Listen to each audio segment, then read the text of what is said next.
expand, expand your notion of what is possible. Where is your better life located? It's in your future, and at present it may or may not be in your imagination. In other words, you may be able to conceive of yourself living better, and you may be able to do that at this time, or you may be unable to do that at this time. But where is it? Where is that better life? It's in the future. Tangibly, practically, you living your better life. But for some people it could be in their imagination right now. And one proven way to get to that better life is by imagining a better life.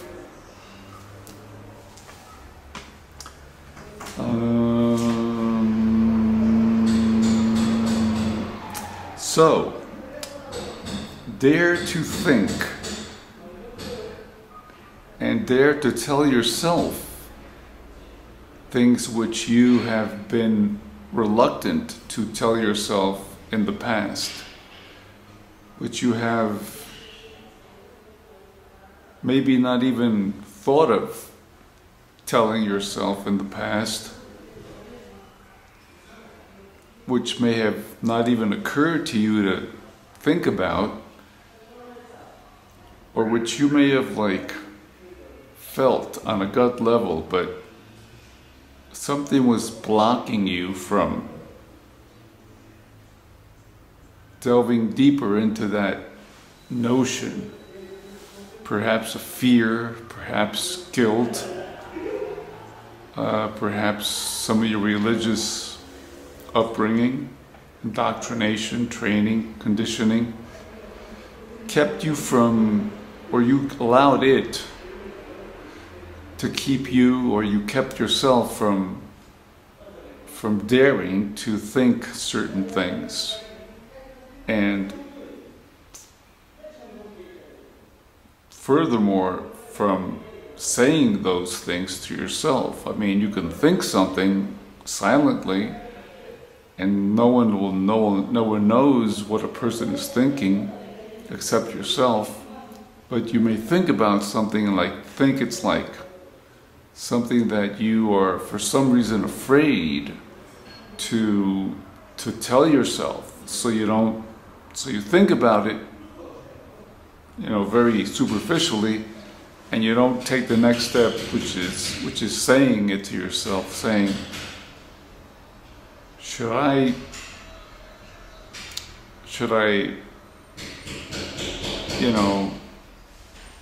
do A or should I do B? And let's say A and B are taboo things, at the way you interpret those things at present. But A and B reinterpreted could be really great things. And that's one of my main points here today.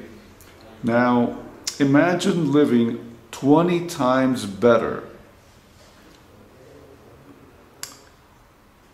starting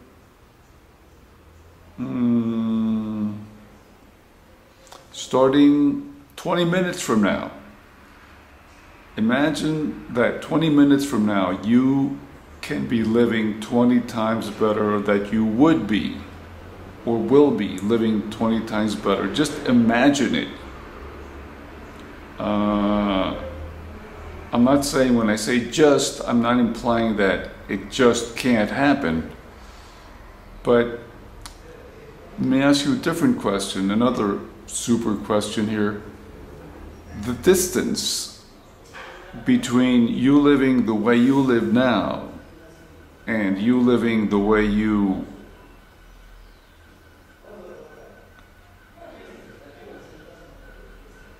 have or will imagine living, let's say 20 times better, the distance from point A to point B, how large is it? How far is that place where you will live better? Is it maybe 50 miles away? Is it 500 miles away? Is it like, let's say you're in New York and you're going to live better when you get to Tucson, Arizona, or some other Vermont, or Oregon, or there's a town in Arizona, I forget right now, but let's just some place in Arizona. So is it, 50 miles, 500 miles, 5,000 miles away in distance? And is it in distance, time? Oh, in time-wise, is it like,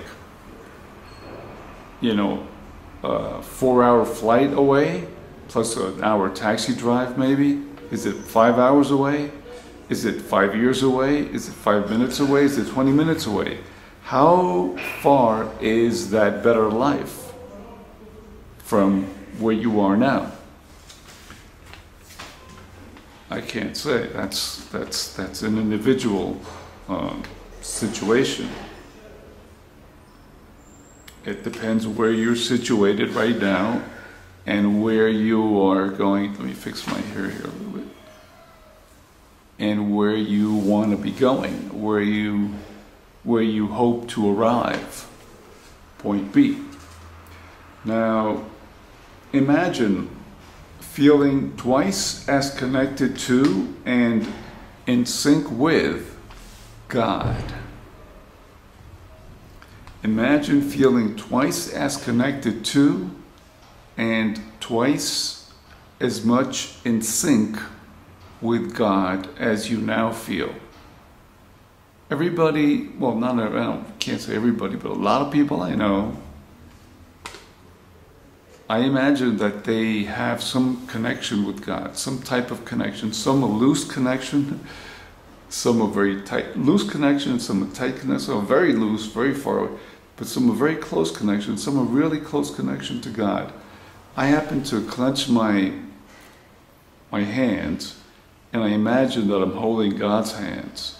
That's how close I feel physically to God, and mentally I strive each day to come closer, to ask God to allow me to come closer and closer to His mind. But my question here is, imagine feeling twice as close, twice as connected, twice as much, twice as closer to God. And the closer you get, the more you will be in sync with God. Now it's, frankly, honestly, it's impossible to know God because He's so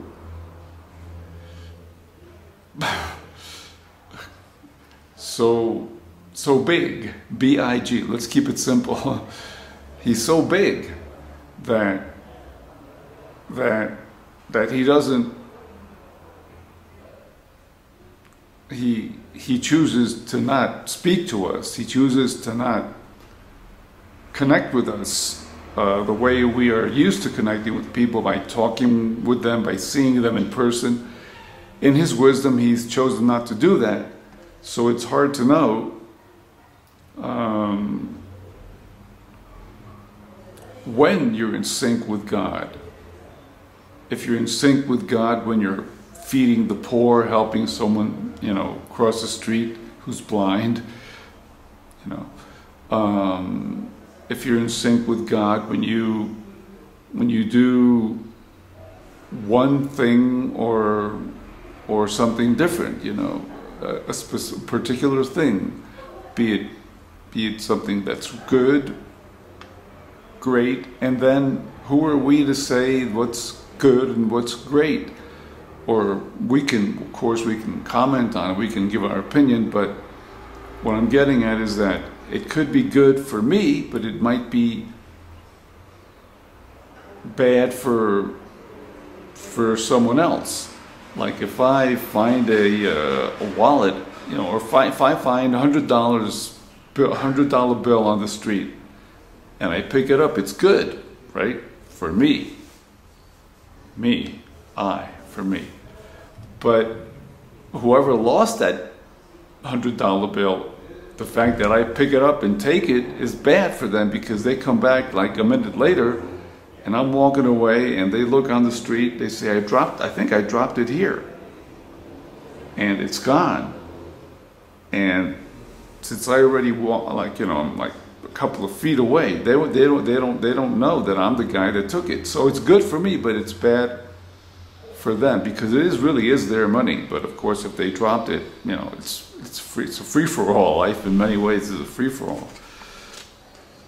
So getting back to my point here, the other question I want to ask you is, or I suggest that you imagine, or I just want to pose to you this posit, I'm not sure if that's the right word. It's a new word, kind of a new word for me, but imagine enjoying a space for a period of time. Well, first let's expand the size of the space. Imagine enjoying a space that is 10 times bigger than the size of a space you've ever enjoyed. So, you know, imagine, let's say you had your own room growing up. Imagine having a mansion right now, being the owner of a mansion, or being out in the country in a field and having all that space to yourself. So imagine that space, that huge space, that ample space, and imagine being able to have that space for a period of time that is 10 times longer than you've ever enjoyed having a space of your own to, I like to work when I'm alone, to work in, to do whatever you, or to play in, to do what you like in. Imagine that. Imagine yourself accomplishing, or rather, not even accomplishing. Imagine yourself imagining accomplishments which are beyond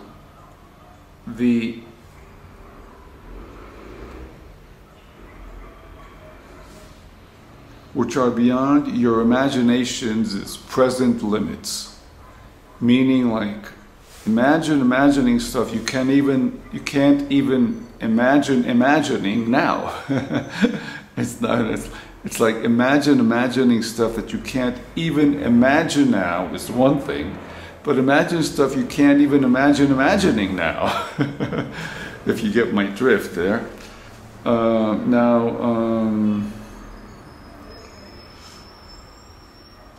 And then on, you know, in another phase, imagine yourself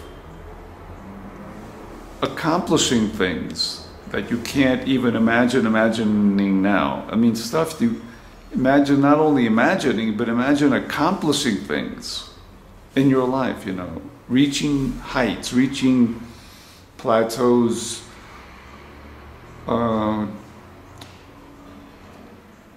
reaching goals that you can't even imagining,